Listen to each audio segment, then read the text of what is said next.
प्रणाम आचार्य जी। मैं प्रॉपर राजस्थान से हूँ। यहाँ पे पढ़ाई करता हूँ, मैं एमबीबीएस की पढ़ाई चल रही है। एक्चुअली मेरे मेरे पिताजी की डेथ लगभग 1.25 साल पहले हो गई थी। तो अभी उनका पहला श्राद्ध होने वाला है। और लगभग 8-9 महीने पहले मैं वीगन बन गया था। तो इसके अंदर ये जो जो भी ये घी आहुति में जो यूज़ होता है, तो मैंने बोला कि मैं ये सब नहीं करूँगा अब। एक्चुअली उनका कोई अर्थ भी नहीं है, आपसे समझा है जो। तो तो मेरे घर से ऐसा ये आया कि अगर ये सब नहीं करेगा तो घर आने की ज़रूरत नहीं है फिर। तो एक एक तो बात मैं ये जानना चाहता हूँ कि इसमें मुझे क्या करना चाहिए, और ऊपर से और श्राद्ध का असली महत्व क्या है। तो तुम्हें क्या करना चाहिए ये तुम तय करो। जवान आदमी हो, मेरे मुंह से मत कहलवाओ, ठीक है? अपनी जिम्मेदारी पे करो ना। क्या करना चाहिए मैं तो बता ही चुका हूँ, तो अब दोबारा मुझसे दोहरवाने का क्या फ़ायदा। श्राद्ध क्या है? कुछ नहीं। जो चले गए हैं उनकी जो संभावना नहीं साकार हो पाई उसे तुम स्वयं साकार कर दो, यही श्रद्धांजलि है। बाकी तुम हर साल कोई रस्म निभा रहे हो, इसमें कुछ विशेष रखा नहीं है। हाँ, उस रस्म के माध्यम से अगर तुम्हें स्वयं अपने लिए जीवन बेहतर व्यतीत करने का स्मरण उठता है तो श्राद्ध आदि रस्मों का कुछ महत्व है फिर। लेकिन बस तुम वहाँ पर ऐसे ही कुछ बंधी बंधाई प्रक्रियाएं कर दो, एकदम कुछ नहीं होना उससे, एकदम कुछ नहीं होना। देखो, हम सब जिनको चाहते हैं, या तो वो हमसे पहले चले जाते हैं, हम उनसे पहले चले जाते हैं, ठीक? दो मनुष्यों के मध्य जब भी संबंध होता है तो इन्हीं दोनों में से एक घटना घटती है, कोई एक पहले चला जाता है ना? तो ये जो विदाई होती है ये अपने आप में जैसे जाने वाले की अंतिम इच्छा की अभिव्यक्ति होती है, अंतिम और उच्चतम। वो जा कर के आपको बता रहा है कि जो कुछ भी तुम चाहोगे वो इसी तरह एक दिन विदा हो जाएगा। कुछ ऐसा चाह लो जो विदा ना हो सकता हो। तुमने एक व्यक्ति को चाहा, या तो व्यक्ति विदा होगा या तुम विदा होगे। इस विदाई में उसने तुमको एक संदेश दिया है। भाई आपस में संबंध था ना, तो जाते जाते भी जैसे तुमको एक तोहफा दे गया है। क्या तोहफा दे गया है? कि जैसे तुमने मुझे चाहा लेकिन पाया कि मैं खो गया, वैसे ही तुम जो कुछ भी चाह रहे हो वो सब खो जाना है, नष्ट हो जाना है, हाथ से फिसल जाना है।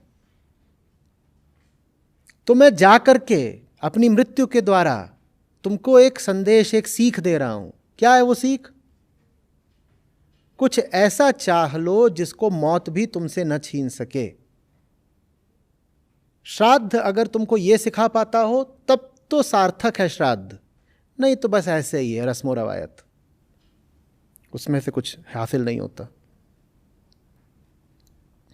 पंडे पुरोहितों की कुछ आमदनी हो जाती है और आपको मन का संतोष हो जाता है कि मैंने कुछ कर दिया, और कुछ उल जलूल अंधविश्वास हैं वो और जड़ पकड़ के गहरे हो जाते हैं। कुल इतना ही निकलता है कि कहीं कोई जीवात्मा भटक रही है और मैं जो कुछ भी अर्पण तर्पण कर रहा हूँ वो उस तक पहुँच रहा होगा, प्यास बुझ रही है उनकी, इत्यादि इत्यादि बहुत तरह की कहानियाँ हैं।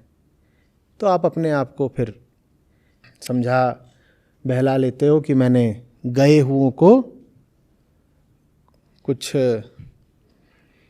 दे दिया, उनके मैं किसी काम आ गया। लेकिन जो गए हैं, आप उनके काम वास्तव में अगर आना चाहते हो तो उसका जो तरीका है मैंने बता दिया।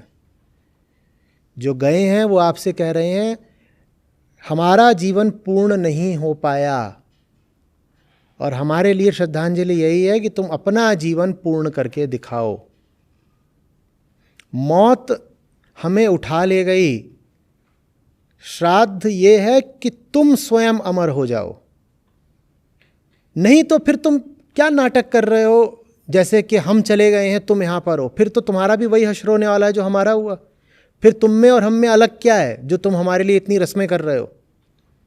तुम कह रहे हो हम चले गए, अरे अगर हम चले गए तो तुम भी तो पीछे से चले आ रहे हो। 5-10 साल का फेर है बस। अंतर तो हम में और तुम में तब होगा ना जब हम यदि चले गए हैं तो तुम अचल हो जाओ, हम अगर मर गए हैं तो तुम अमर हो जाओ। ये हुआ श्राद्ध। बात कुछ आ रही है समझ में?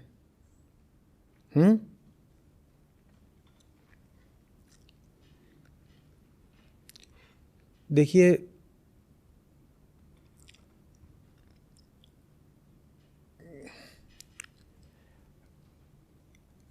कर्मकांड का भी जो मूल उद्देश्य था वो वही था जो मनुष्य के समस्त कर्मों और समस्त इच्छाओं का होता है। हम चाहते हैं बेहतर होना, हम चाहते हैं कुछ ऊंचा मिल जाए, ठीक? हर कामना यही चाहती है ना, कुछ अच्छा मिल जाए, हमारे साथ कुछ भला हो जाए, यही चाहती है ना हर कामना। तो उद्देश्य कर्मकांड का भी यही था। बस नासमझी में कर्मकांड ने सोचा, क्योंकि उस समय पर जब इस तरह की बातें करी गई, उस समय तक मानव चेतना इतना ही सोच पाई कि इस तरीके से करो, फलाने देवताओं को आहुति दे दो तो उससे हमारा कल्याण हो पाएगा। आप ये मत देखिए कि प्रथा क्या निर्धारित है, आप ये देखिए कि उस प्रथा के मध्य में कामना क्या है। उस प्रथा के मध्य में कामना ये है कि कुछ अच्छा हो जाए। सब प्रथाएं इसीलिए है ना कि प्रथाओं का पालन करने वाले के साथ कुछ अच्छा हो जाए। तो आप सीधे उस पर ही जाइए ना जो प्रथा का मूल है, जो प्रथा का केंद्र है, जो प्रथा का औचित्य और लक्ष्य है। प्रथा का लक्ष्य क्या है? आपकी बेहतरी। तो सीधे सीधे वो करिए जिसमें आपकी बेहतरी हो। घी जलाने से और बाकी चीज़ें करने से बेहतरी तो होने वाली है नहीं, ये आप भी समझते हो भली बात है।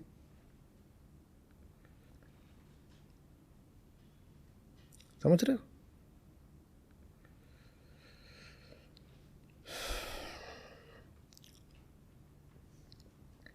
आदमी और आदमी का रिश्ता, मनुष्यों के परस्पर संबंध बड़ी नाजुक बात होते हैं। उनको इतना स्थूल नहीं बनाना चाहिए कि अब कोई मर गया है तो उसके पीछे से तुम गाय घोड़े का दान कर रहे हो और तमाम तरह की कल्पनाएं कर रहे हो कि फलाने लोक में, फलाने तालाब में, फलाने पेड़ पर उसकी आत्मा लटकी हुई है। ये तुम क्या कर रहे हो? उस व्यक्ति की गरिमा का थोड़ा तो ख्याल करो। जो चला गया है उसका अपमान क्यों कर रहे हो इस तरह से उसकी बातें करके?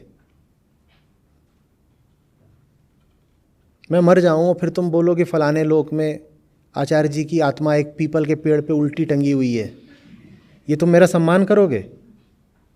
हाँ?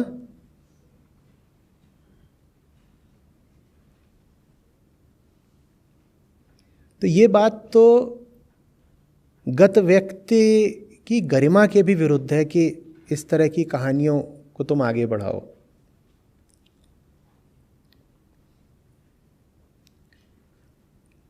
वो जब जिंदा थे तब तुमने उनसे ऐसे बोला होता कि आप जब मरोगे तो आपका भूत वहाँ जाके लटक जाएगा, ऐसे तो उन्हें कैसा लगा होता?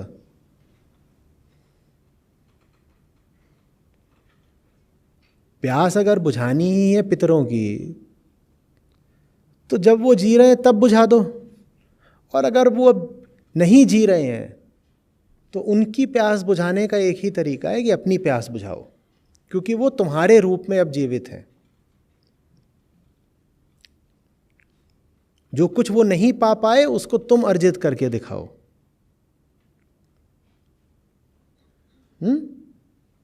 उन्हीं का तो शारीरिक अंश हो ना। तो वो चले थोड़ी गए हैं, वो अभी तो जिंदा हैं, तुम्हारे रूप में जीवित हैं। तुम सही जिंदगी जियो, ये वास्तविक श्रद्धांजलि है।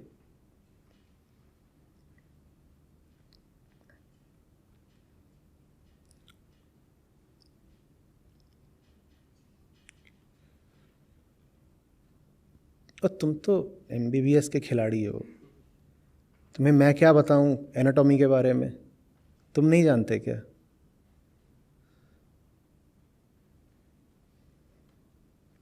पूरे शरीर में कहीं कुछ होता है ऐसा जो फुर्र से उड़ जाता हो? गैस निकलती है। अब उसको तुम अगर चीज़ें अर्पण कर रहे हो तो तुम ही जानो, बड़ा दुर्गंधपूर्ण प्रयास है। नहीं, मेरी तरफ से ऐसा कुछ नहीं है, लेकिन अब नहीं है तो फिर थोड़ी हिम्मत रखो। एक बार जो व्यक्ति जान जाए सच्चाई, और जान के भी सच्चाई को जिए ना, उसके बारे में क्या कहें।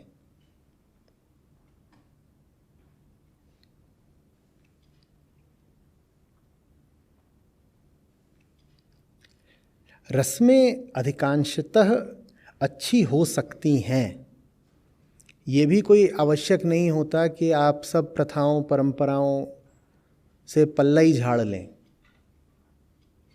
लेकिन कोई भी परंपरा अगर अर्थहीन है तो मूल्यहीन है। उसका पालन करने से पहले पूछो कुछ अर्थ है इसमें निहित। अगर है और तुम्हें साफ दिख रहा है कि अर्थ है तो ठीक है, पालन कर लो।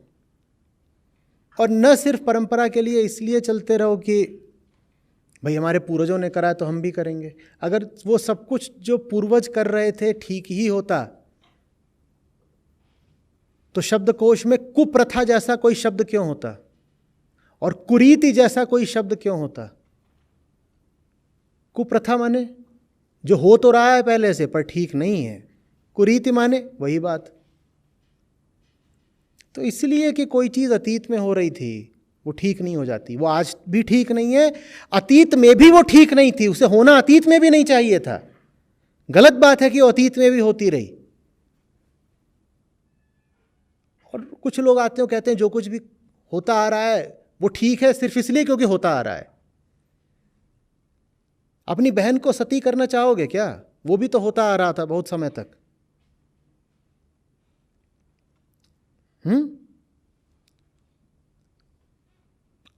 बोलो, तो फिर क्यों कहते हो कि जो कुछ भी अतीत में होता आ रहा है वो सब ठीक ही है?